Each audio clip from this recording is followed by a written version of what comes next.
All right, we are live here on YouTube, about to get started with the pod as well, but let's start here with some reactions. So, the Anthony Edwards dunk on Daniel Gafford.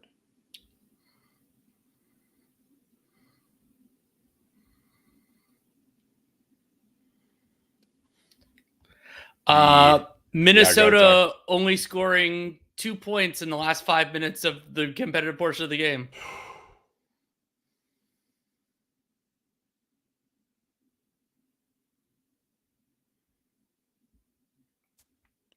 Daniel Gafford's dunk to put away the Wolves season.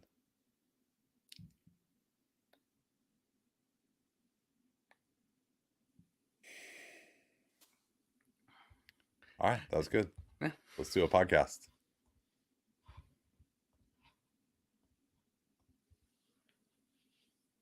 Well, I certainly did not foresee this result, as evidenced by our picks, that we would have 2 3-0 series before Memorial Day weekend was complete.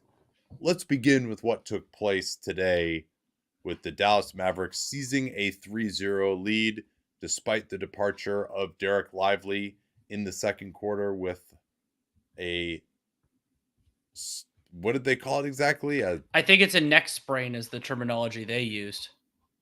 Yeah, I mean, I certainly will. I thought they were a bit liberal with that. We could talk about that when we discuss his possible availability later in the series. But let's start with some of our main takeaways in this one, as Dallas once again dominated the Wolves in crunch time. They did, and I think that while the fourth quarter is not fully representative of the series in a lot of different ways, I think it tells some of the important stories of this Western Conference Finals. And the place that I want to begin with that, because it was a significant tactical decision and something that different people have voiced in different ways, that it was a fourth quarter where the reigning defensive player of the year, the recently crowned defensive player of the year, only played 2 minutes and 47 seconds. And part of that was because Luka Doncic was crushing it in the pick and roll and everything else. And Chris Finch doesn't have a lot of options left. I thought it was fascinating. I mean, we already saw Karl Anthony Towns miss significant minutes in a fourth quarter in the series. And now we saw Rudy Gobert miss significant minutes in a fourth quarter of this series.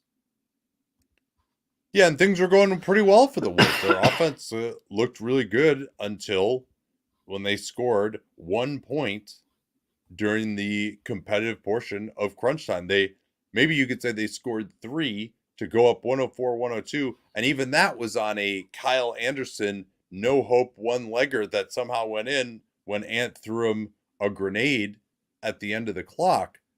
And then Ant got a meaningless layup at the end, which we won't count. But that was it, and the Mavs really shut them down to some degree. Although I would say this time the Wolves got some pretty decent looks, and Agreed. A couple of them were like great plays by the Mavs. Others were just the Wolves just missed a shot that Chris Finch would be very happy with. I agree. And I think that it is fair to criticize the Wolves for their offense at a lot of different points during this series. It certainly has not looked as crisp as it did at points in the second round, obviously at points in the first round when they were ludicrous against the Suns. And I actually thought that Minnesota did a lot better in the third. And I want to spend some time talking about the third quarter, especially as this series kind of, it maybe doesn't transition, but as it kind of takes on a different flavor being 3-0. And I agree with you. I think that generally speaking, there were some shots that Minnesota would love to have back. Conley got a pretty good 3 during that stretch. Edwards, I think, missed 2 shots relatively around the basket. And it wasn't even like the Conley pass to Gobert where in game 1 when Luka deflected, where it's like they made a mistake. I didn't think Minnesota made too many offensive mistakes in this one. They just had a few like bad passes, that sort of thing, or the Anthony Edwards turnover at the end of game 2. They generated looks that were credible, and in this game those didn't go in enough.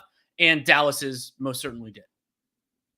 Yeah, they had a couple of tough late clock ones. Like that Conley one was that okay look, but it also was in the last 5 seconds of the clock.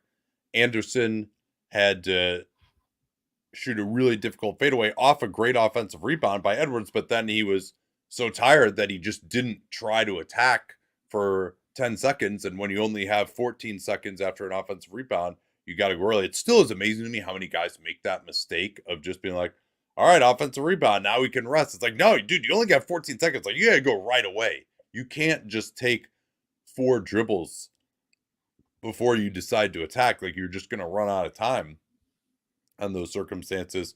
But yeah, the 3 key ones that all were happening as Dallas is going up, and a number of key sequences. Number one, we can kind of go through all these ones. In the Wolves offensive end, you've got Edwards getting a great drive off the pick and roll. Rudy Gobert just plows through Daniel Gafford on not even a Gortat screen. It was really more of like a guy hitting a blocking sled. So Gafford can't jump, and Ant just rises up. There's no one around him, and he just left the layup short. He smoked it. Then they're down 4, just more than a minute remaining. A little bit of semi-transition, flare screen for Towns. He's able to shoot a 3, stepping back slightly, going to his right. But I mean, that's a shot that Karl-Anthony Towns has made a living on the last 3 or 4 years. And he just missed it, as he did all 8 of his 3-point shots in this game. But that, I mean, that's a great shot right there. Down 4. We'll talk about this in the other game too, of just, how important a 3 is when you're trailing by multiple possessions in the last 2 minutes of the game, and particularly the last 90 seconds of the game. But if you can get an open 3 off, like that's a good shot. That's, maybe you'd say it's not a good shot because he's not making it, but like that's what he's out there to do. And then they're kind of in perfect game territory, but still have a chance to get a 3 for 2 basically. And Conley gets a drive. It looked like he was wide open, and Gafford makes a great play to come back and block it. Maybe you could say Conley should have found Gobert there. I thought personally he had the angle, and it's absolutely incredible NBA how much ground NBA athletes can cover as they're recovering to like block a shot. It was truly a memorable play by Gafford. And then Ant lost it off bounds. I thought he actually got fouled on the loose ball by Irving on that play, and they didn't call it. The challenges were well in the rearview mirror back in the first half by that point. So wasn't a great referee game. I thought maybe not enough called in the fourth quarter, way too much called in the third quarter. In any event, and then of course that was it. And then in the offensive end, I mean, Doncic, Irving were just like 2 brilliance once more. You brought up Towns missing that 3, and I just thought this was a little bit remarkable. So Karl-Anthony Towns, he had an important part to play in that third quarter when things went well for Minnesota. He was 3 of 4, though notably all of those were 2s. 3 of 4 from the field. And instead of a rest of team stat, this is a rest of game stat. Towns 3 of 4 in the third quarter, and then he was 2 of 14 in the entire rest of the game. And again, those 3 of 4 that mattered. Those were part of it. But I mean, his falling off, or just not, and falling off is overstating. Like he just isn't hitting the shot. He's taking harder shots, and there's some threads on that are worth pulling on. And he hasn't been the Wolves' second best. He hasn't been their second best offensive player, much less their second best player overall. And considering how close these games have been, a marginally better Karl-Anthony Towns would have made a huge difference. Since we're on the subject of Towns, we got asked during the game of why we think he's struggled so much. And of course, just not making his 3-pointers is the number one reason. I do think he's been rushing them at least a little bit. Maybe there is something to be said for the idea if you're shooting this poorly that you should try to slow down a little bit, maybe take some of those out and only take the opens. I did think the one in the last 2 minutes was, a very open one that, he should take under any circumstances. But the bigger thing to me, and I think part of why he was able to play okay in the third quarter in particular, was that the Mavs rim protection has just bothered him. And so that has affected not only his ability to get to the basket and finish, which is a big part of his game. It's just overpowering guys, getting the basket, getting the foul line. But then also it's affected his main defender, which has largely been PJ Washington, because PJ Washington can sell out to run him off the line, run him off his right hand, so force him left, and he is better going left, but that's going right into Gafford, or Lively even more, has caused him all sorts of problems in the series. And then even on kind of post-ups or mid-rangers, again, you can, if you're guarding him, you can sell out to take away, you know, a fadeaway jumper. Just get a much better contest on that because you're like, all right, if he goes by me, it's fine. We got someone else there who's going to really bother him. And to put a stat on it, Karl Anthony Towns is at 37% true shooting in this series. Oh, true shooting. 37% true shooting. He was 27% from the field going into this game. He's probably somewhat close to that now because he didn't really improve on it in game 3. And so that is a really big problem for Minnesota. And yes, and as you mentioned, the rim protection, I really like the point on how having rim protection changes the way PJ Washington closes out. And we've seen this with various teams over the years where you can attack, and we use the term attack as an offensive term, but in this case, it's as a defensive term. You can attack differently when you know you have that help behind you. The Utah Jazz used to do that a fair amount. We've seen at different moments in time, the Bucks do that or not do that. The Celtics at different times. And actually, there's part of that could be a threat of that the other game. And so I think that Towns, it's a combination of two things. He's missing shots he normally makes, and then he's also getting worse shots and rushing them than he normally makes. And so both of those are significant parts of the problem. And so I thought that we saw in game 2 that Minnesota had this much better process at the beginning of the second half, particularly the third quarter. And I wondered if that was going to persist. And Minnesota, overall in the first half, they score 52 points, though they were down. They were, of course, down 8, and they were only 25% for 3. They were 4 of 16. You're like, okay, you know, like they didn't repeat the gains. And so you're like, my thought at that point was they're looking okay, but you need to be better than okay to beat Dallas if their offense is humming the way that Dallas is humming. And then I thought that things looked a lot better for them in that third quarter. I mean, you had Anthony Edwards, the stats on it from his perspective. He had 10 points, but also 3 assists. He was responsible for a lot of their made baskets. Conley had some nice plays. That was, as I mentioned, the only time that Karl Anthony Towns could hit the broadside of a barn. And so you had that stretch where like a lot of it worked well. The third quarter was a mess for other reasons that we'll discuss. And then, so you have that stretch. And I thought that the fourth wasn't like a massive reversal of fortune. It was more a massive reversal of results. But Edwards did, to me, to lose some steam. Conley lost a little bit of steam. And so they just couldn't keep up that pace in the fourth. Yeah, and the game really opened up at times when Powell was in there, when Gobert was out of the game as well. They even tried PJ Washington at center for a short bit, but then they came back with Gafford, and I think that did kind of help them stabilize. And yeah, Ant had his moments. He had that big dunk over Gafford. Whew. But ultimately, I do think that his fatigue ended up being an issue. Now, they did something that we were calling for, which was take Ant off of Kyrie in the first half and give him some more energy for the end of the game. And he didn't do as much, although I did think, again, the process was a little bit better in the first half for him. And then he goes off. He finally had his first stretch of the series where you really felt him offensively kind of ignited by that dunk.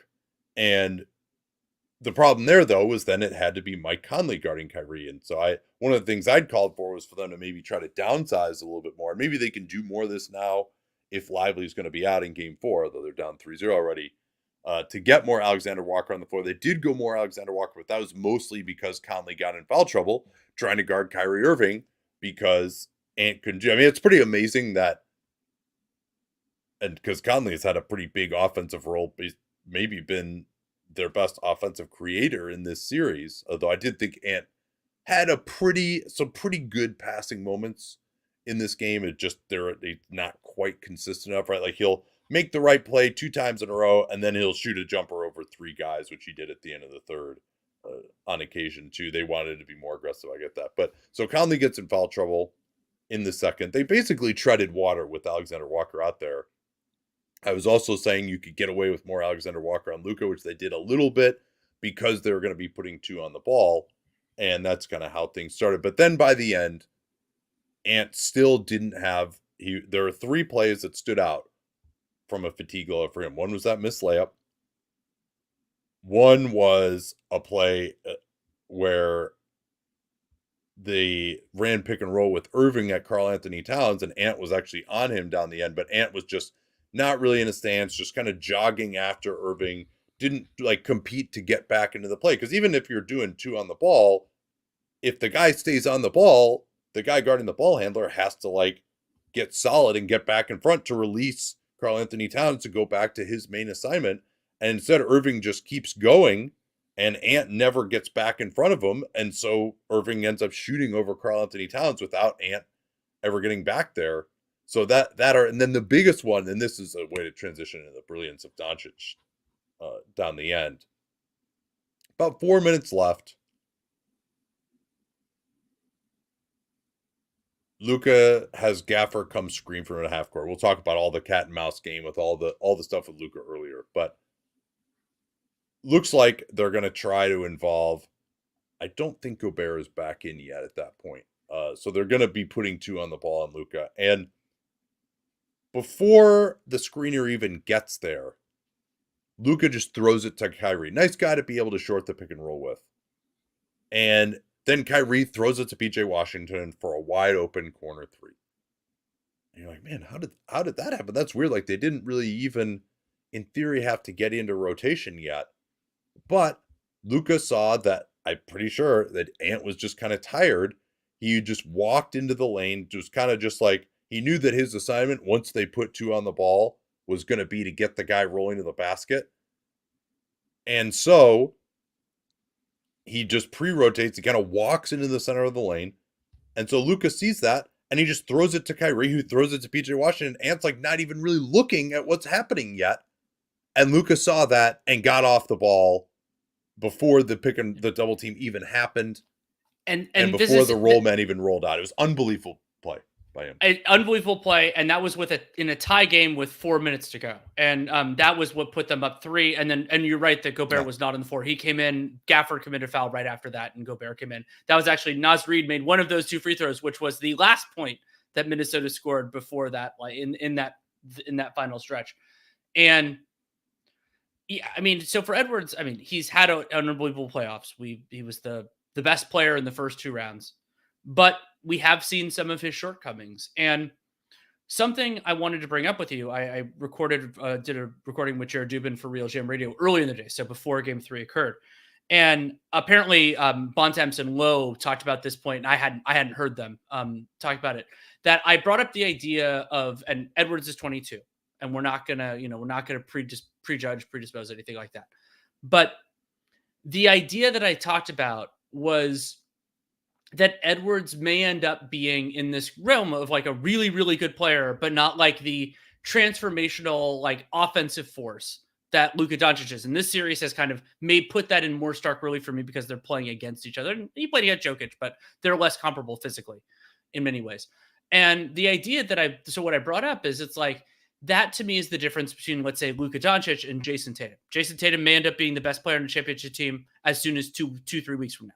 But it is a different, when you think about how, if we're thinking about the arc of the NBA and everything else like that, there are clear jumps that Edwards, he's a great player now and had been the best player in the first 2 rounds, that he needs to make in order to become that guy. I would love for him to see it. I think it's definitely possible, but it's been a reminder of what somebody like Luka, and honestly, though he does it less, somebody like Kyrie can do, that Edwards he just doesn't have that kind of overall gamer gear yet.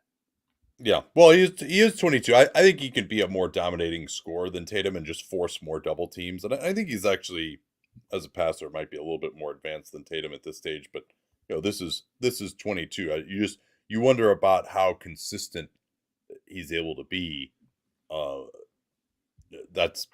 we'll see that. I mean, their season isn't over, but they're probably going to lose. I don't know if I agree with you that he was the best player in the first 2 rounds if we really did MVP, but that's probably too far afield on this podcast. So I guess I want to get back to Doncic. And he's not the same level as Doncic. And Luka Doncic, and let's keep in mind, like, he's not even like, I don't think he's 100% right now. He's not getting the same level of separation on some of his jumpers. And still, like, I don't know that the step back is like quite as comfortable for him as normal. Like, he may be the most complete offensive player of all time.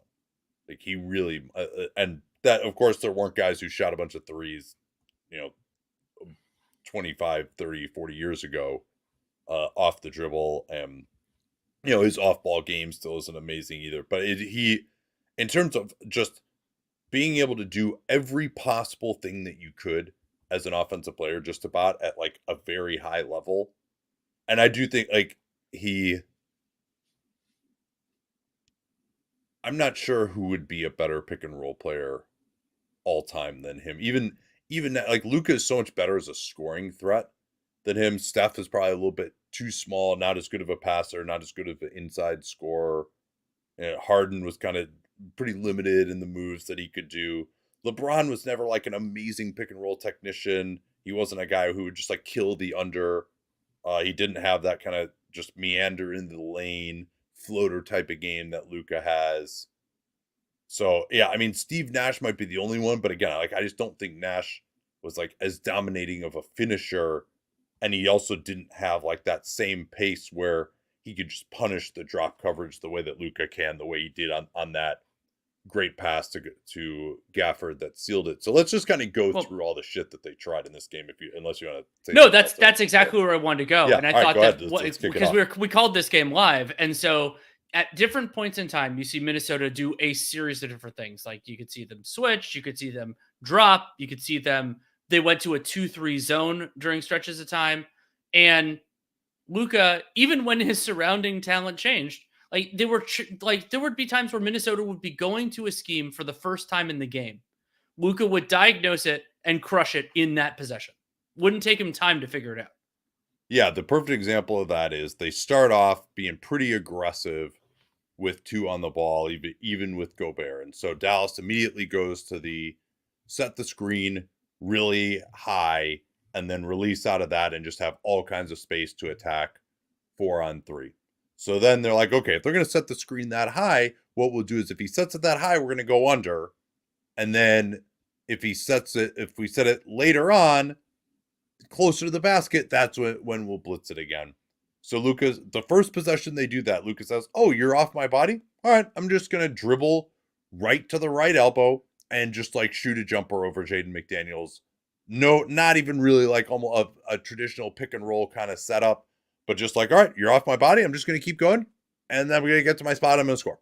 Yeah, so the moment they changed that up, he just attacked what the weakness of that is. And then there are plenty of plays where they got him kind of going left to right, but right at the 3-point line. That allows Derek Lively to kind of cut in front of the low man, get a dunk. He sets up a couple of dunks that way. Then they tried to go 2-3 zone, and that was pretty tough too, because you only have 2 guys up top.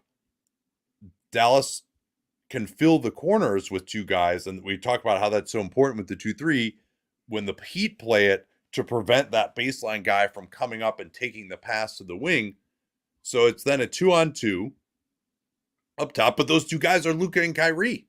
And so Kyrie would either get a screen or he'd drive, make the second guard help him, and then just throw it to Luka. And Luka banged 2 wing threes from a couple steps behind the line as spot ups off of that.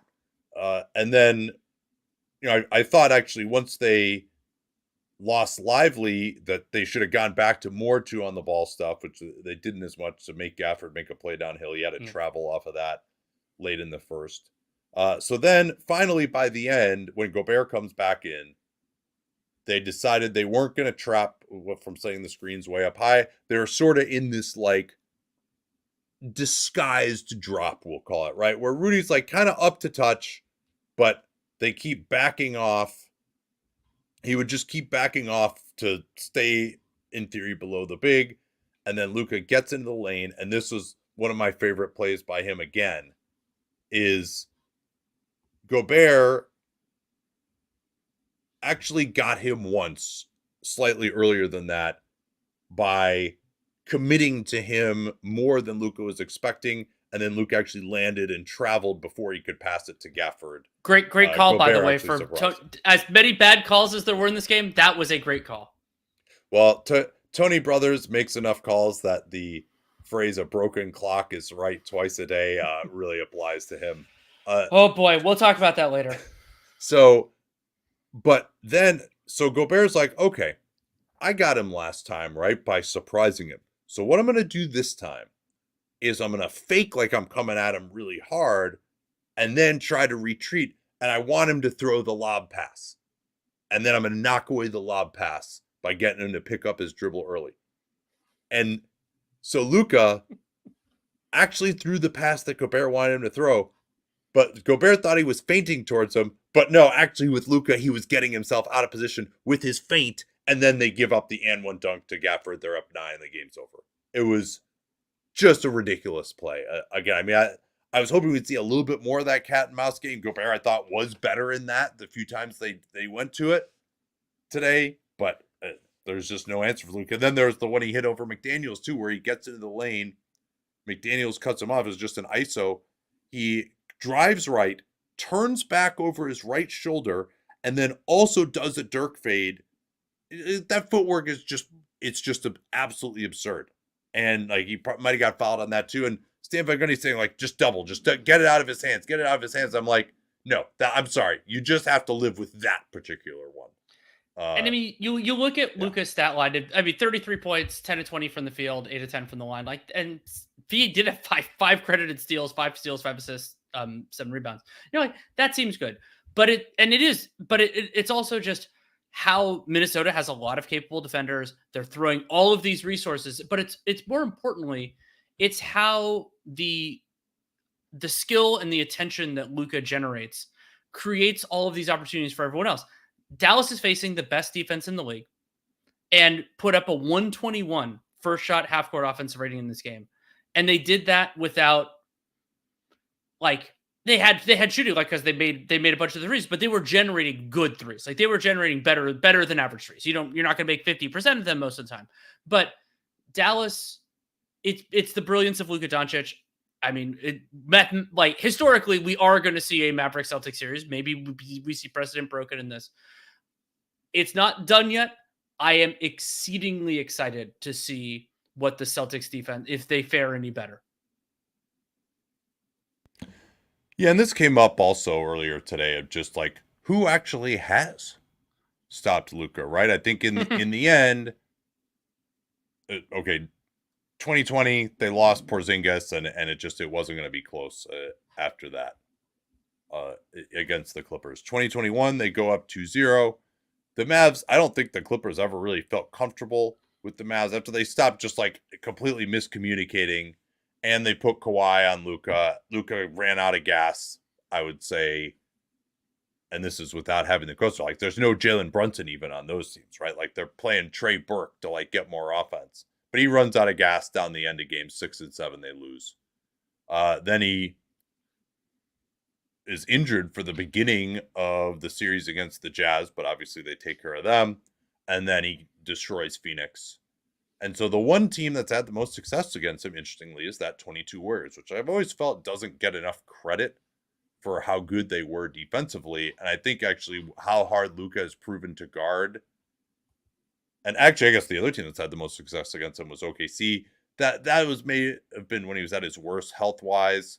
But also, they took the ball out of his hands mostly. And, they were able to rotate it along the back line. They're just more used to that than this Minnesota team. So, but that Warriors team, like they had Kevon Looney at center or Draymond. And they really only were playing one guy regularly on the floor that he could go after, which was Steph. But then, they had Steph guarding Reggie Bullock, and they're like, all right, Reggie Bullock pick and pop threes. If that's the best you're going to do, we can live with that. We'll hedge with Steph. And Kevon Looney, who was still pretty good back then, was able to actually switch on to Luka. He was actually a pretty good matchup because he kind of stayed solid and didn't go for a lot of fakes, had good lengths, was strong enough to not get knocked off. Luka's probably, I don't know, it'd be hard to say whether he's better now or he was then. I think he's more experienced now, but also he probably was feeling better physically at that point. And, they had Draymond. And Andrew Wiggins is probably the guy who's right up there as far as defending Luka the best anyone. But that's what you need is switching. That's the only thing you can do, and you got to have crazy personnel for that to work. Yeah, you have to have switching with a lot of people who can do it. And like Wiggins, it's fascinating that he's been like even 22, like that was the best version of Wiggins that we've seen. Wiggins did a really good job on Luka as recently as this year. There was that game that I attended in person in April where the Warriors beat the Mavs and Wiggins did a nice job on Luka. And so, but you need a lot to make it work, whether Boston's personnel is going to fit or not. We may see that in a matter of, I think it's like 10 days. And couple other important threads from this game. We're not going to be able to get into full depth on this, but we've referenced it a couple times. Derek Lively, just a fluke freak play. He's down on the floor. Karl-Anthony Towns doesn't see him. Karl-Anthony Towns' right knee hits Lively in the back of the head, and Lively's down for a while. It is currently being described as a neck sprain, but we're both fearing the possibility of a concussion. It might take some time to figure that out, and wish Lively all the best. He did not return in the game. They played Dwight Powell and briefly PJ Washington at center. And so you could see Lively's absence. It was very present on both offense and defense. Minnesota's lives got easier on offense and on defense because Lively's short roll game has been unlocked other things within Dallas during the stretch. And having 48 minutes of center, going from 48 to roughly 30 or so, is a big change for Dallas's competitiveness. Yeah, it was really important that they won this one for that reason, I would say, in particular, to be up 3-0. But, down the stretch, you would have to favor them regardless of who's on the floor. And it's not necessarily that, like, I think Lively's better than Gafford, but as it so often is, it's the underbelly that's exposed when that guy isn't available anymore. And then the backup, I mean, Gafford starts, but he's functionally the backup for them at this point. It has to become the starter, and then Powell, and they're missing Kleba as well. That's the other thing. So, I think maybe there's some hope Kleba could return during the next series, but for them to win this one, go up 3-0. Now, we saw last year, if you don't win that game 4 as the team that's the road team in the series, it could start to get a little dicey, right? Like then you're going back to Minnesota for game 5. Then you got to come home for game 6. You lose that one, and Miami, obviously, like you get 4 chances, right? But it's just, it can, going up 3-0, yes, you have a better chance. You might argue sweeping if you're the road team because you have game 4 at home. But the consequences of not winning that game 4 are much greater than if you're just going home again for game 5 after that. And you're almost certainly going to take care of business there. Yeah, and that's a part of why you see so many gentlemen sweeps, is because you can take your foot off the gas knowing that you have a game at home with some rest coming onto it. And so with Gafford, I want to give Gafford credit that he ended up in part out of necessity. He played almost 17 minutes in the second half. And so, because they really needed that. So as a point of reference, I mean, it helped that there were a billion foul calls and then like a billion Uliolis and reviews and stuff. So yeah, so Gafford played 12 minutes in the first half, and then he played 17 roughly in the second. And so they're going to, whatever games Lively has to miss, and we don't know anything about timeline for him, that's going to step up, and Jason Kidd's going to have to slap a bunch of duct tape on. And that will also make it more important that Daniel Gafford doesn't commit any silly, dumb fouls. Fortunately for the Dallas Mavericks, Daniel Gafford didn't commit any in this game, did he? Oh man, what a disaster! That may be the worst foul of all time, with fouling a guy on a defensive rebound 96 feet from the basket, all figures approximate, with 0.3 seconds on the clock, and they're in the bonus. Well, and it's one thing if you're both jumping for the rebound, you're in a position to maybe tip it back. Like Gobert had the rebound and had it for some time, and he just reached in to try to strip him. It wasn't like he was still going for an active rebound at that point. Oh my God. Thankfully, we don't have to discuss it more. In the context, I mean, there was a point in this game because it was tied at the end of the third. You're like, oh, is it really going to be that? And Gobert split the free throws. Is it going to be that? It may be the worst foul I can recall, because when you think about the overall context, there was zero upside. The downside, I guess, it's a little bit because Gobert is not the greatest free throw shooter. There was nothing to gain, and because they were Minnesota's in the bonus, Like, there was no way that Minnesota was going to score. Like, I don't even think Gobert was like going to attempt a shot, much less make it. And so you're not taking any points off the board. You're not adding any points because even if Gafford had gotten the steal, he wasn't going to have a chance to get the basket. So basically, you just gifted them 2 free throws, even if it's by an inconsistent free throw shooter. Actually, briefly speaking of inconsistent free throw shooters, Kyrie Irving missed another 2. It's a little bit weird. 6 of 8 doesn't look that bad overall. That ended up not affecting the final result, anything like that. But Kyrie Irving, it's happened a lot during these playoffs, and I think there's been some like talk about like how and why this happens. Irving had another huge fourth quarter. 14 points of his 33 came in the fourth. 5 of 7, hit a big 3. Only 1 3, which he had was 3 or 4 in game 2, which was really important, and got to the line. The free throws were mostly at the end, and Irving, he's generally doing less over the course of the game. He also, depending on how Kidd structures rotation, sometimes he has the Irving only minutes can occur at the beginning of the fourth. They did in this one. And so he can be fresher. He can attack in different ways. And I thought that stretch at the beginning of the fourth was really important. Yeah, that lefty floater coming across the lane. I think he made 3 of those in this game. Is just really, really difficult to deal with, and it's a nice counter. Yeah, sorry, what? No, go ahead. Finish that. And I just it's a nice counter because the scouting report on him is to force him to his left, and he's not. I mean, he has it, but he's not like as comfortable shooting a jumper going left. But also because teams are trying to force him off of that right hand because that's what he likes to do. Right, is just the hard dribble right, and then kind of that fadeaway, the exact shot that he hit on Stephen Curry that was so legendary, and he hit that one on Towns in the last 2 minutes. He had another tough one on Gobert where he was able to cross the lane. I actually thought Gobert could have defended him better on that switch and kept him on towards the left side.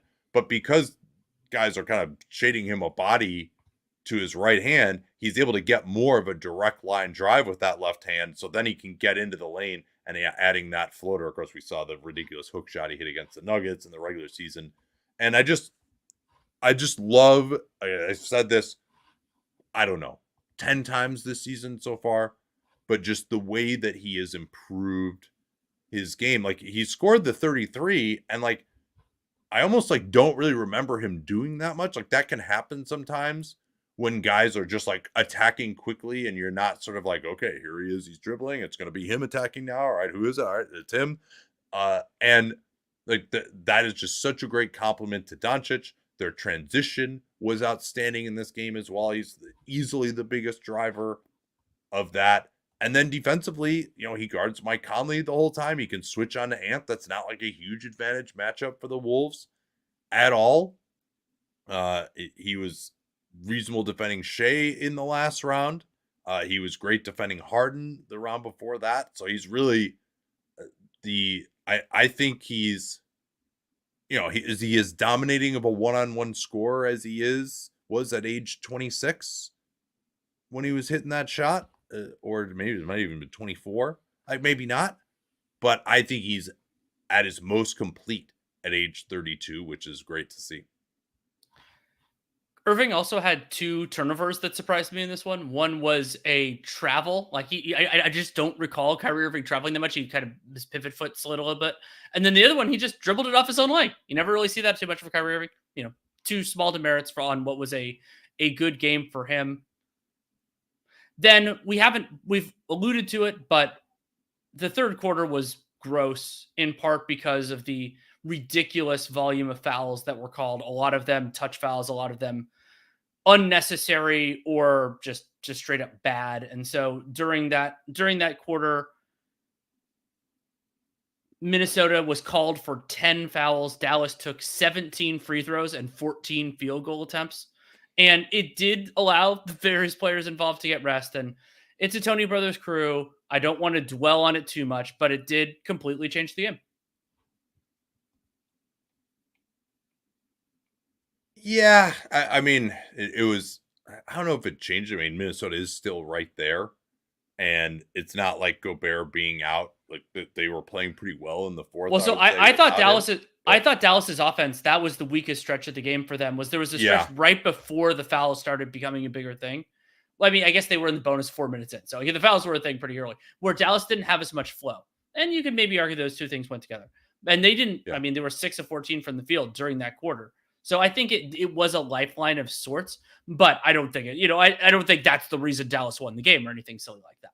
Yeah, I would say 3 of the 10 were very soft calls, and all 3 of them were on guys who ended up with 4 fouls in that quarter and having to spend a little more time on the bench. There's one on Conley guarding Doncic where he kind of actively pulled his hands back and they still called it. There's the one on Gobert just running down the floor next to Dwight Powell. There's no reason to call it. Like, it wasn't affecting anything at all. And they both were just sort of pushing back. It's also not even clear that Gobert was the one who committed the foul. Like, it could have been Dwight Powell. No, not at all. That's what I'm saying. Yeah. And then McDaniels, Luka's going at him. He's got the forearm on him. McDaniels got the forearm on him. And Luka wasn't really going anywhere. And they called the foul on McDaniels. So those are some cheapo ones. And I think all 3 of those resulted in free throws. So I'm not saying it didn't matter at all. So, yeah, I mean, it's certainly an argument that the Wolves could have been up a little bit at the end of the third had it not been for that. A couple of things I want to talk about. I mean, it's a little too late now, probably, with the series largely over, you would think.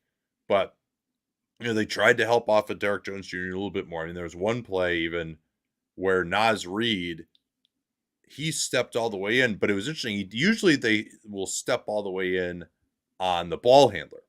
He steps all the way in off of Derek Jones Jr., who's above the arc, and actually stands in front of the roll man before the roll man can even get to Gobert. So they're playing kind of I don't know if you would say a drop. I mean, they're and this might have been with Kyrie in rather than Luka. But what they did, he basically came all the way in off a guy at the 3-point line and stood in front of Gafford and actually drew an offensive foul on Gafford, trying to just roll to the basket, and stood in front of him to prevent him from getting below Gobert and getting on top of the rim as quickly. That might have even been in a 2 on the ball situation, kind of think of it. I think it was. Yeah, but Jones Jr., he's 3 of 3 from downtown again. Like, he made his shots. Washington wasn't as devastating at 2 out of 6, but those guys, those are the 2 main guys, basically. And then Josh Green is 1 of 1 in 25 minutes. Josh Green is someone I think I thought Ant was really beating him up pretty good in the third. He's even more so maybe than Jones in Washington, is a guy that I want shooting some threes. Jaden Hardy came in again and just made a couple of pretty nice plays. He had an unbelievable finish at the basket. I can't remember who it was on. He went right into the chest of him. I don't think it was Gobert. It was one of the other bigs, but I think it was. And double pumped it and finished that. So he continues to give him good minutes. No Tim Hardaway Jr. at all this game. For the Mavs, Exum played a single desultory minute, had an assist. And yeah, I mean, the Mavs, as much as we were going to say Powell's going to kill him, they survived. He played 8 minutes. He was -1. And PJ Washington played 40, Irving 42, Doncic 41. So it was, I do think, again, the Wolves need to explore more, forcing those support guys from Dallas to beat them. 14 of 28 from 3, but 8 of 17 for Irving and Doncic. So the Wolves' defensive concept, it's tough because they haven't played this way all year. They also can't score a lot of the time, so that's part of the bigger problem. And the exhaustion is setting in for these guys who have to do it on both ends. Have to do it on both ends and the every other day. And Game 4 could be challenging for Dallas, not only the cumulative fatigue, but the potential / likelihood that Derek Lively is not going to be able to play. I don't think they should do anything as dramatic. Apparently, Charles Barkley suggested that if the Mavs won this game, that they should just sit Luka in Game 4. I mean, first of all, we don't know exactly what Luka's dealing with. Would that really help him? In Game 4? No, you got not a home game. No, not a home game. No, that's insane. And so you not anything like that, but I think Minnesota has a much better chance than average. I mean, they've also been close in so many of these games. And so I don't, we still never seen a team come back from 3-0. It almost happened last year. And who knows, maybe we were close to that Jason Tatum ankle sprain from it happening last year, but it's a hard road to climb, and it's hard, winning 4 games, even if you get game 7 at home. And so it's I wouldn't be surprised to see So Minnesota they would win have to game win 4, 4 out of the next 4. Is that what you're telling me? I mean, if they won 4 out of 5, they'd still lose the series because there wouldn't be a. But yeah, so okay, let's talk Celtics Pacers here. Catching up to that from yesterday. Well, actually, let's see if we have any interesting comments on this one. The trend of big centers making an impact. Just years ago, small ball is all the rage. This is a trend you see continuing going forward into next year. Well, let's see. So the reason that big centers in theory didn't make an impact was that the offenses were too good against these guys who could only play drop. Now Lively is able to switch more, so I think like a center who can also be pretty mobile, that's very useful. And the Mavs have also just gotten, again, going back to the coaching, extremely creative about how they keep their centers close to the rim. And maybe there's also there's a point, I think, at which offenses, like certain offenses, were way ahead. And so you're also having your non-shooting center on the floor on offense, and then you're getting beat on the perimeter. Now it's like you kind of are almost like, yeah, you know what? Like, we're just going to give up a certain number of threes. Like, we're just not going to shut down these modern offenses. So having the ability to at least just take away the rim and just like kind of mess up the health of these offenses in one way is important. Now, I think OKC had the personnel, if they're just a little more dialed in, shot it a little bit better, maybe that group in a couple of years would have been able to take advantage of that more. We'll see if the Celtics are able to take advantage of it more as well. But I think what you ultimately, unless you just have a group that's like elite at switching across every position, you're always going to be giving up something. And so if you can take away the rim, not foul as much, I think part of it is just a feeling of like, yeah, we can, like, this is at least something we can take away. The standard for what constitutes a great defense is now higher than it was 10 years ago. And so you're like, yeah, I guess we are going to give up some threes. Fine, but we're at least taking away the rim, and that math works some. But I mean, really, there aren't that many teams that haven't had good rim protection. It's just that you can get that through the center. And the other thing that you have to have is you got to have this elite pick and roll play, right? Like that's sure. Like Lively, Gafford. If you don't have Luka and Kyrie to a lesser extent, then they are going to kind of mess up your. You see that on the other end with Gobert potentially as well, and he's not as good as these guys finishing around the basket either. So yeah, I mean, you still need the guy to be really good offensively. You need someone who can unlock all those dunks. So it really is just a great symbiosis with this particular team. And then for the Wolves, yeah, going up against Denver, you gotta again have some kind of rim protection. But this is not a great shooting team. That's the other thing too, is these teams that Dallas has been going against aren't great shooting teams, but perhaps the Warriors were, and those Cavs with LeBron, like those are outliers in terms of how good they are. And I can't wait to see Celtics, Mavs, especially if Porzingis is healthy, and what they're going to do with the centers in that series. I think they're going to deploy Lively as more of a switch guy is where they're going to end up, would be my guess. And I think there could be some real challenges for Gafford in that series, and maybe we'll be talking about how things haven't changed as much as we thought they have, because it'll be a different circumstance. And I like you, I'm really excited for that series. Tyson brings up the point of the best defenders on Luka are the ones who can't react fast enough to get exploited. There's a part of that. I like, so slow-mo and Wiggins and all that. The other part, I've had this theory before that players who are fast, deceleration can bother them more. So I guess that's kind of a different version. It's not necessarily reactions as much as everything else. And like, you can't decelerate against Kyle Anderson because Kyle Anderson is at his base decelerating. and so you could see, and also he has great length and has pretty good strength at this juncture as well. And so I think there is a flavor of defender that works better there, but you have to have all these other constituent elements. And it's part of why Luka is so nasty. Is you brought up like kind of some of his attributes, but it's also that he does it at his size and strength.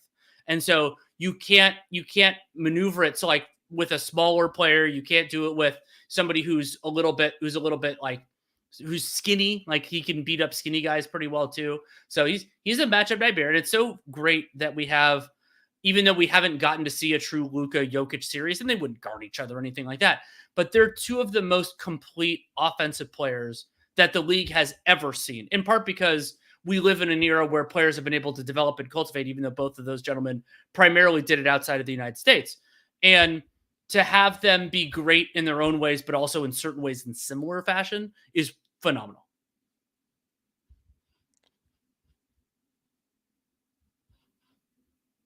All right, let's turn to the Warriors-Pacers game, which took place on December 14th, 2022. Andrew Nembhard was unbelievable. I was wondering how quickly you were going to bring this up. He had 31 points, and just they couldn't deal with him at all. They tried every possible pick-and-roll defense on the guy. Oh wait, no, sorry. This is game 3 of the East Finals that he's doing this. What? I'm thrilled that we can now invoke a different game with Andrew Nembhard playing well, that we don't have to always go back to that Warriors game that we did for League Pass. And he did really well. And Nembhard, 32 points, 12 of 21 from the field, 4 of 7 from 3. There is a rest of team stat coming that is pretty ridiculous. And he was able to get downhill, was able to. Does that rest of team stat involve 5 minus 4? And 22 minus 7, yes. Yeah, I'll just say it now. The rest of the Pacers were 1 of 15 from 3 in game 3. And yeah, it would not have taken much going differently for this to have been a lead that the Celtics going to have to come back from. But I like starting out with the positive for the Pacers. Nembhard, I thought he did a really, really good job over the vast majority of this game. Yeah, it was, and of course we'll talk about the end, and the Pacers did lose, but Nembhard was the reason that they were in it. And you mentioned his stats. This game just overall was a big time switching game, and it's interesting. You would think, God, Andrew Nembhard, like, is he really, like, the Celtics have like pretty darn good individual defenders, and so how was it in a switching game that he's able to be so effective? And I'll give a lot of the credit for that to Rick Carlisle, who has probably gotten more, I guess we should say, criticism, other than he certainly deserves criticism for his ridiculous press conference answer when at a question that just said, hey, you guys were up 8, and he wouldn't even let the guy finish the question. It's like, yeah, I just watched the game. But anyway, I criticized him for some specific foibles, particularly in the Knicks series, but what he deserves a ton of credit for is just the overall flow and offensive system that these guys play with. Even against switching, the Pacers are just so quick in and out of their actions. Even if they don't have amazing individual creators, they either were able to find those matchups for Siakam, who was great in the first probably 15 minutes or so of the game, which became important in terms of setting the tone and what the Celtics could and couldn't get away with. But then Nembhard, he's in transition. They're changing sides of the floor. He's getting the ball on the move, and they're doing those early slips out of the switch so that then the guy who's going to switch onto him has to retreat, but maybe in the mind of the guy who's guarding him initially, he's thinking about how he has to switch, and then he's just been beaten on a straight line drive. So he's able to get into the lane a ton, hits a couple of big threes also, like one at the end of the first half that they desperately needed after the Celtics scored 8 points in about a minute. He hits one coming in off a sideline out of bounds from the Gainbridge Fieldhouse logo, basically like the opposite of the shot that he hit to beat the Knicks in game 3, but no step back there. He was really good rejecting the screen. They even ran a baseline out of bounds for him to get like a movement 3-pointer. And then playing off of McConnell, he was pretty good there too. So, and his pick and roll was really good. He was able to find Turner on some quick duck-ins, like getting Turner some better post-ups than he'd had in the past against their switching scheme. So it was very impressive, both his passing, his overall operation, and just the pace, keeping it moving. I think the fact that he was kind of the main guy actually almost helped in some ways, because he was able to just attack and he wasn't holding the ball as much. He just and Nate, knew, that's a parallel to the Warriors game too, because that was a right. Nembhard Yeah, only. Halliburton was out in that game. Yeah, I mean And so maybe it puts him in a different headspace and it kind of restructures the offense a little bit. And the other thing that Carlisle did there that I really supported was give Nembhard the keys instead of playing him alongside TJ McConnell. And I thought that there were, of course, significant minutes where those two played together. Except at the end, as we'll get to, because yeah. But the idea that it's Nembhard show, and I thought that also made the end of the game look a little bit more stark. And so you had Nembhard doing that. I also thought that while Nembhard deserves a lot of credit, there was also one movement three he hit, I think in the third quarter he hit. I'm like, oh shit. Like I didn't know he quite had that all the time there, which was exciting. And it was ridiculous. But I also thought that Boston, their diligence on defense in the first few quarters left a lot to be desired. You brought up the switching, and I do think that Carlisle and the Pacers did some things well. The Celtics also didn't defend up to their level, in my opinion, in the first two quarters in particular. And so they were giving up more than I expected. And they are in for a rude awakening in the NBA Finals, assuming they make it, which they very, very, very likely will.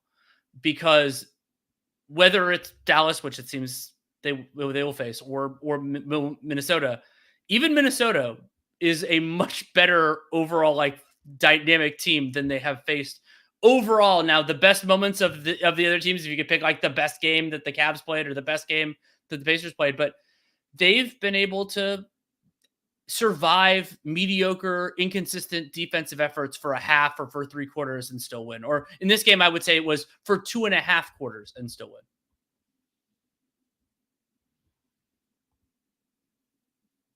Yeah, anything else that really stuck out to you from the meat of this game? I thought the end of it was absolutely fascinating. I want to discuss that in some detail. I mean, there's the way the Pacers just bludgeoned them in the paint. Yeah. So I pulled the stats on the first 3 quarters for the Pacers. I refer to it as a paint assault. 16 to 21 in the restricted area, 14 to 23 in the upper paint. So that is, and I mean, so if you want the overall numbers on it, just in the first 3 quarters, the Indiana Pacers had 60 paint points, and then they also got to the line 11 times, made all 11 of those free throws. They ended up making all 14 of their free throws, though. That was significant. That was 12 less than the big market Celtics got in this game. Not that I'm complaining about the officiating in that sense, but yeah, I mean, Indiana getting that much around the paint, that's how you can put up a 119 offensive rating when you basically miss every 3 that Andrew Nembhard, somebody other than Andrew Nembhard, takes. Yeah, but they only had to take 22 of them as well. And I think it's the Celtics, I have felt, have just had a little bit of trouble at times orienting their defense to take away what is the weakness of the other team.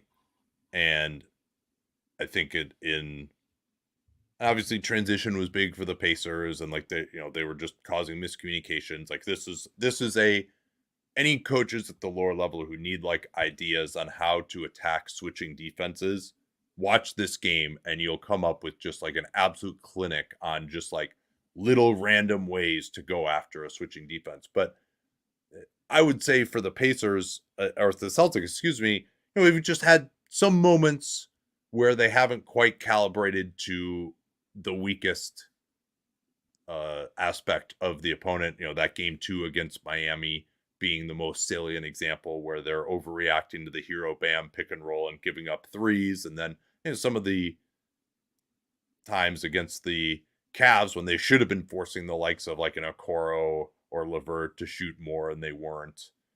Game 2, I would say, was most specifically there. And here again, the Pacers really want to get to the basket. They're playing McConnell, etc. McConnell hits a big spot up 3. Like that was the one other non Nembhard 3 that was made. So I think the Celtics could have been a little bit better.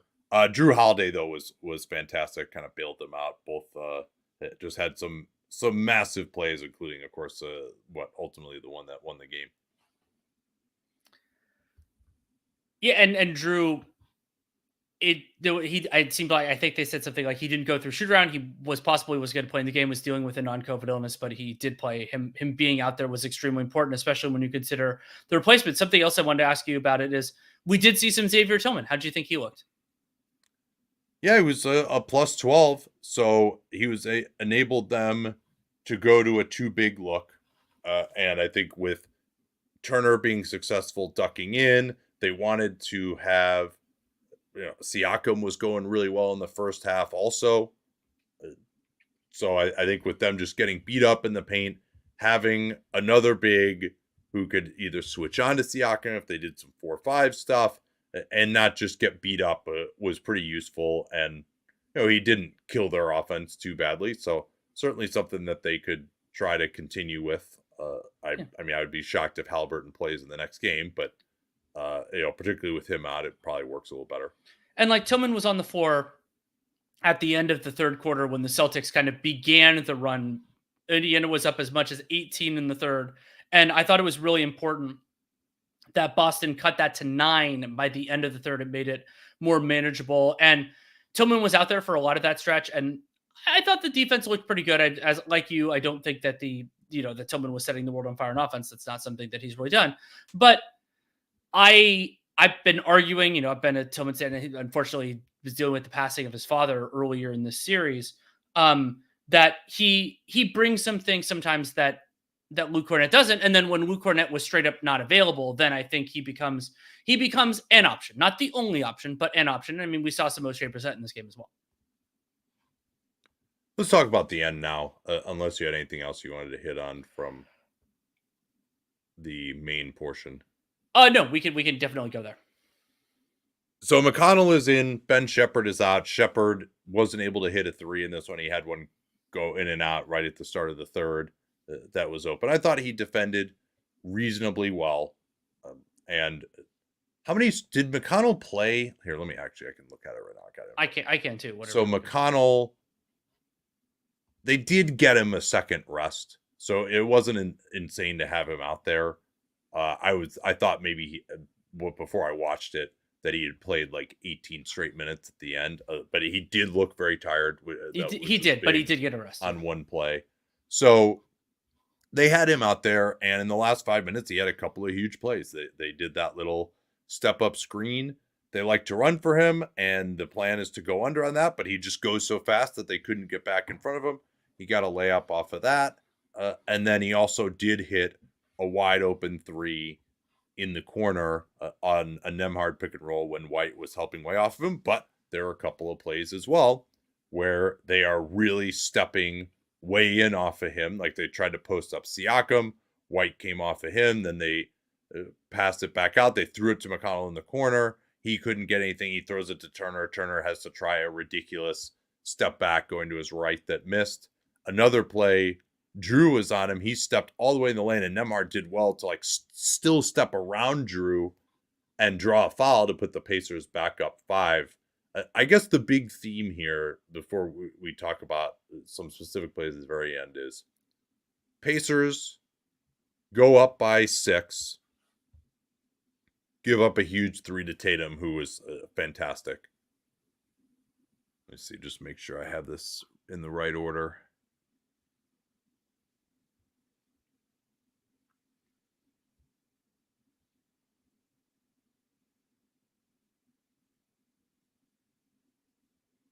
Yeah, they give up a 3 to Tatum with 1:41 left to cut it from 6 to 3. And because they were up 8, Brown makes a layup, and that's when that Turner step back happens and semi-transition. And then also Horford hit another 3-pointer when they're up 5 after those Nembhard free throws on a beautiful play after the free throws. They run a wide pin down for Tatum. He gets to the lane, throws a great behind the back pass to Horford, wide open in the corner. He drains it. Horford was 7 of 12 from 3. We can talk about that a little bit more. But the question that I have is, at what point do you want to kind of be more orienting your defense to a no threes approach. And that I think maybe there's a feeling you should start to do that even earlier, because if you're up 6, up 5 in the last 2 minutes, 90 seconds of the game, if you never give up a three and you never turn it over, it's pretty hard to lose. I agree with you that the thinking on this should probably change. And I mean, we saw how big that Tatum three, how much that swung, and then you brought up the Horford one right after it. And so, yeah, I think there absolutely is a conversation that could be answered both in the abstract and with some statistics that is. This is kind of an analytics problem. I mean, we saw Missoula intentionally foul up 6 with whatever it was, like 40 seconds left, because the only way you lose there is to give up a three. Now, you are there is a feeling too, if they just miss 1 3, then all right, the game is over. But yeah, I mean, you probably let them get closer, and then you're in a range where it's like, you know what? Like, if we don't keep scoring, then maybe we miss some free throws, we turn it over. Like, it's closer than it needs to be, where one mistake can screw us. But I do think, and particularly once it gets under a minute, you need to be in a situation where you don't give up a three in that first of the 2 possessions that the opponent has remaining to them. Because then you can also go into like the foul up 3 stuff as well if they need the 3 at the end. So something just to consider a little bit. But then the question is, though, what do you actually do strategically to change that, right? Like, because at some point, if you sell out for the 3, then you're just going to start giving up pretty easy 2s. And we've seen that in situations where a team is up to right at the end of the game and they don't want to give up the 3. My hypothesis would be that teams score 2s much more in that circumstance than you would expect, because teams are trying to take away the 3. So I think like a happy medium would be like switch, try to press up, and then, maybe you don't help as much after that, but switch to give up the initial advantage of the 3. And they didn't do that. Turner helps on that play, and Tatum throws a great behind the back pass to Horford for a wide open one. And, I'll credit the Pacers again for making Horford shoot 12 threes, but he made them in this game. He did. And so all of that, dude, I want to talk a little bit about the earlier part of the fourth quarter, because I thought that was where the game really swung. And so the Indiana Pacers in the fourth quarter scored their first half-court points. That's not just field goal. Points. After 4 minutes and 41 seconds.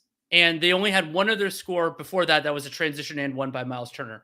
And really, the Celtics comeback took place during that 5 minutes. And I thought that part of it was, Indiana wasn't able to consistently generate good shots. There were a couple of misses during that time that absolutely could have gone in. And I think Miles Turner had a 3. And then there was also a pretty nice Derek White block during that stretch. But it was just a reminder that Indiana's offense can, in this limited fashion, it can grind down a little bit. I believe that Nembhard was off the floor for he played the whole fourth, so he obviously was on the floor for all of that. But then there was, and the shot that they made was McConnell pull up too. And so that was, I brought up how Boston, they didn't really like execute or try, or however you want to find it, on defense for the first 2.5 quarters. Well, they did at the beginning of the fourth and got some steals, were able to get some in transition. And so that stretch, that I thought that set the table, because coming back from 18 takes a lot, and cutting it by 9 at the beginning and then cutting it by another 6 in the first 5 minutes. Then at that point, it's a nip and tuck pretty much the rest of the way. Have we talked enough about Tatum's game? I don't think we have. Tatum, 12 of 23, 5 of 10 from 3, had some big ones. Also 2 assists off a good game, 36, 10 and 6, and 10 and 8. And he had that behind the back pass, which I was stunned by, genuinely. And I thought he played better defensively. Criticized Tatum pretty significantly for the defense that he played in game 2. I didn't think it was fantastic, but I thought he did better. He wasn't getting beaten one-on-one as aggressively, though Nembhard did drill a 2 in his face, which was pretty surprising. A free throw line jumper in the middle of the fourth quarter, right before he hit a 3 that pushed the lead to 7. And so I thought he did a really good job on offense. And so I've said that Jaylen Brown, to me, had been the better player in the series so far. Tatum was the better player in game 3. yeah, one of the better passing games for him. Some frustrating free throw misses, but yeah, he's +9, of course, in 44 minutes. I mean, he's a guy who can play these minutes, and he does not seem to slow down at the end of the game, which I'll give him a lot of credit for. And he's just been doing this playoffs after playoffs after playoffs. And it's just really impressive that he's able to do that. And I do think when people, again, talk about the whole, who's better, Brown or Tatum, Tatum still always is the guy who has to play more minutes. Now, maybe that's because he can kind of exist within the game a little more easily, whereas Brown is just, he's going to make these explosive attacks that are more tiring. Tatum doesn't have as important, I shouldn't say as important, but he doesn't have as aggressive of an on-ball defensive role that's as fatiguing as, say, a Holiday or a Brown does. So the end of the game, the very end,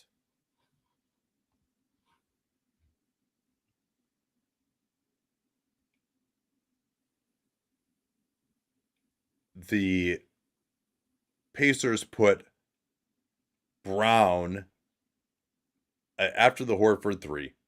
They actually put Brown on Nembhard and Tatum on Siakam. They had Horford on Siakam a fair amount, but they knew they were going to switch that, and so they changed that now to put so they could get Brown switched onto Siakam because that Nembhard and Siakam pick and roll had really been hurting them earlier in the quarter with Horford on him. But Siakam's just so quick slipping out of it. They just weren't defending that well. So they wanted to be just in more of a switch circumstance. Siakam gets a drive on Brown after Brown had knocked it away all the way to half court, and Siakam misses the layup. This is one of those Pascal Siakam falls down every time plays. Did you think that was a foul, though? He seemed to want one. I didn't see it. I didn't see it that way, and the last 2-minute report agrees with both of us. Rick Carlisle's not going to like this last 2-minute report, by the way. Does he like anything? So that leaves Siakam flying into the cameras, and in a 2-point game, that really ends up hurting. The other thing I'll note actually is on the, I'll find it again in my notes here. So they just struggle to get back on that. And that leads to Holiday getting a drive. Siakam comes over to help out, and Holiday is just so strong. He's able to go through Siakam. And it's tough for guys, I will admit, with this regime, when guys can put their forearm on you, and you see a lot of this play where what happens when the forearm gets on him? You kind of get knocked backwards. Do you then try to strip down at the same time you're getting forearmed backwards? What happens there? Siakam tries to reach in, doesn't actually knock the ball out of his hands, clear foul, and that's just a killer play. You cannot give up an and one. We always talk about how you can't give up a 3 when you're down or when you're up 2. You cannot give up an and one when you're up 2 either. So then, by the way, that was the Celtics' first lead since the first 10 seconds of the second quarter.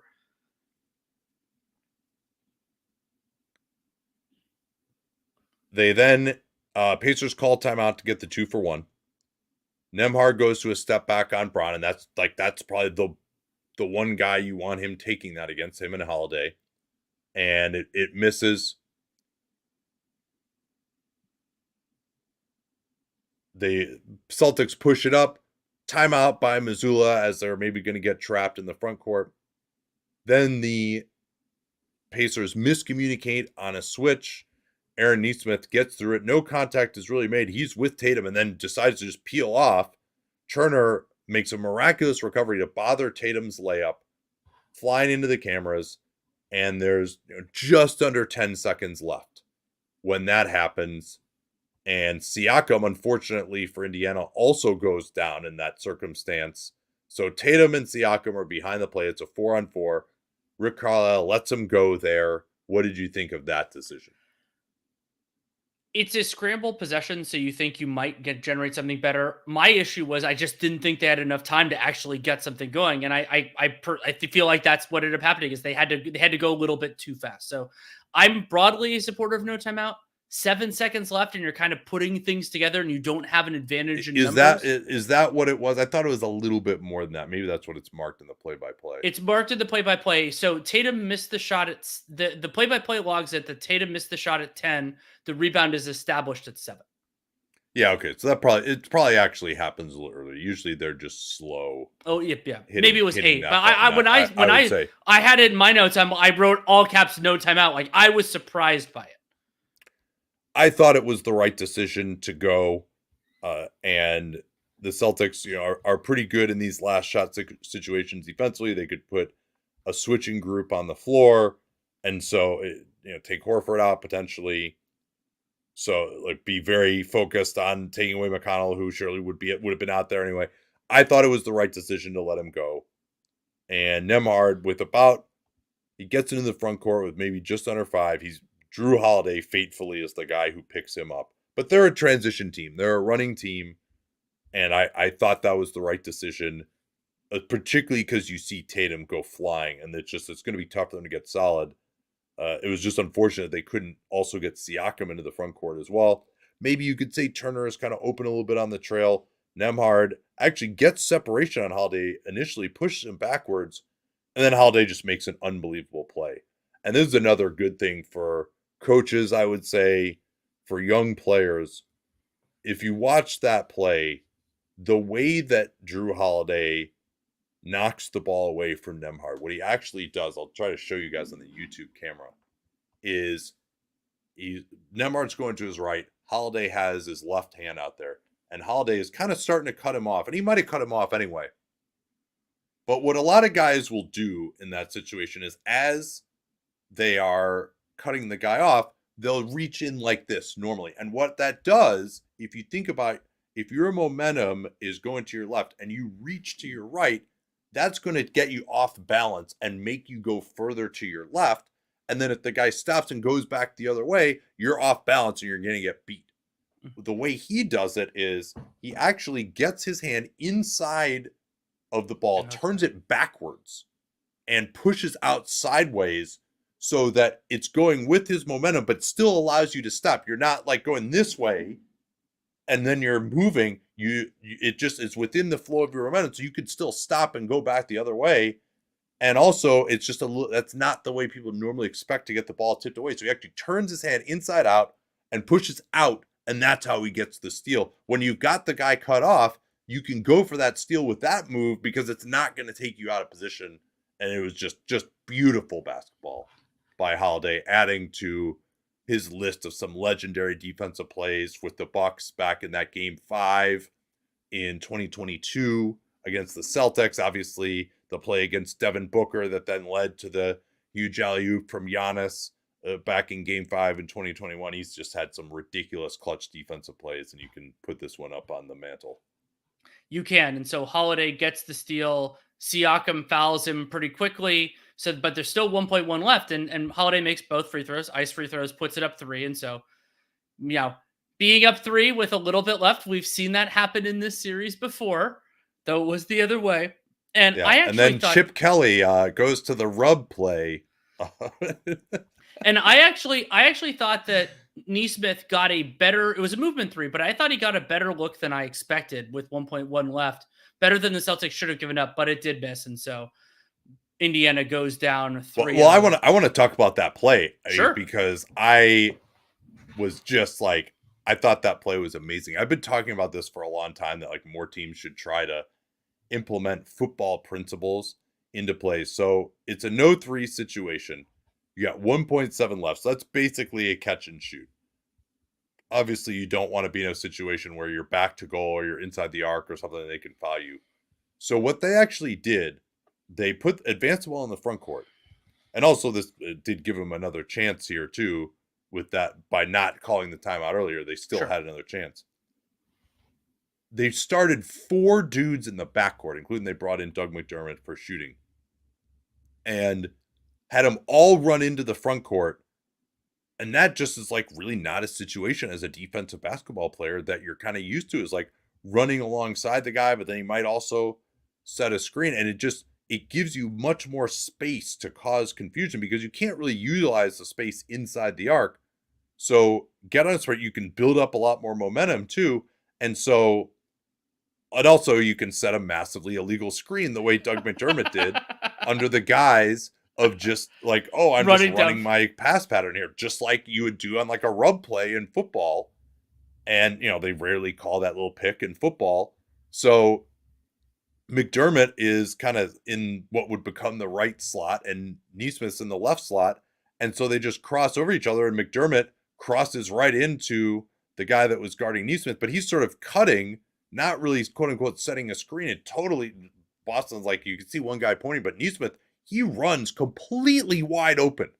And it was actually even the extent they get a contest, it's Jrue Holiday who had kind of moved into the paint. He actually, there's really no reason why he should have ever run inside the arc, but maybe he thought his guy would pop back out or something. He sees the pass. He gets out there enough to bother Neesmith a little bit. It was a great look. Unbelievable out of bounds play. Every single coach should steal that for that situation.